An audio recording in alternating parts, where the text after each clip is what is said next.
Gabby Concepcion, nagbitiw ng pangako kay Sharon Cuneta. Ipinahayag ni Gabby Concepcion ang kanyang taos-pusong pasasalamat sa mas magandang relasyon nila ng kanyang ex-wife na si Sharon Cuneta.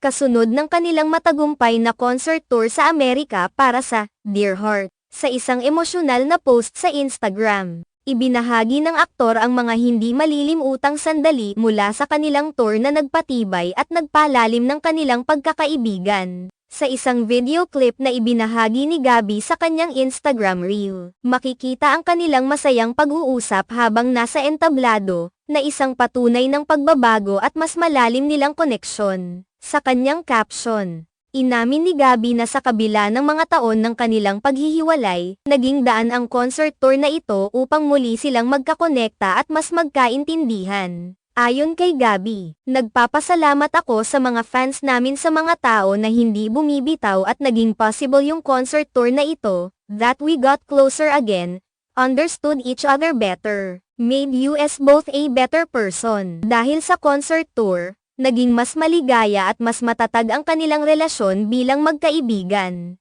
na nagbukas ng mas maraming pagkakataon para sila ay magkasama at magbahagi ng mga magagandang sandali. Hindi rin iniiwasan ni Gabby ang magpasalamat sa lahat ng sumuporta at nanatiling tapat sa kanila sa kabila ng mga pinagdaanang pagsubok sa kanilang buhay. Pinuri rin ni Gabby ang emosyonal na reaksyon ni Sharon sa kanilang concert, kung saan ito ay nagsimulang mag-breakdown sa harap ng mga audience. Ayon kay Gabby, nakaramdam siya ng pagmamalasakit kay Sharon at ipinagmalaki na nakapagbigay siya ng kaunting aliw sa kanyang ex-wife sa pamamagitan ng pagpapakita ng malasakit. Then she broke down in tears, that I comforted her with care. Konting humor na I did not have my hanky, panyo.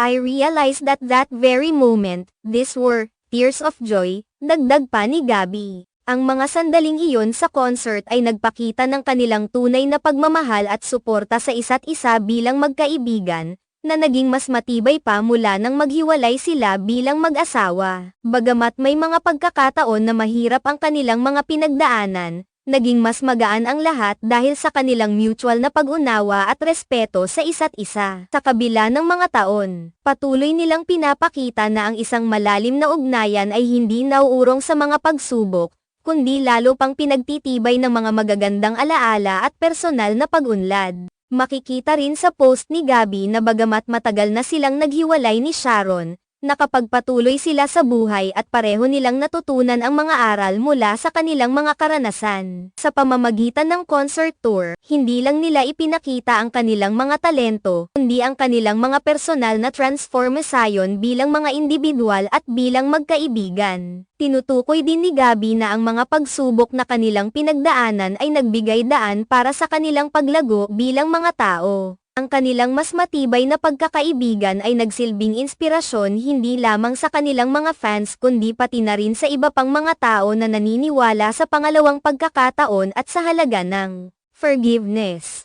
Sa pamamagitan ng kanilang mga patuloy na pagsuporta sa isa't isa, naipapakita nila na ang tunay na pagkakaibigan ay hindi nasusukat sa oras o sa mga nangyaring masalimuot na karanasan, kundi sa pag-unawa at pagmamahal sa isa't isa.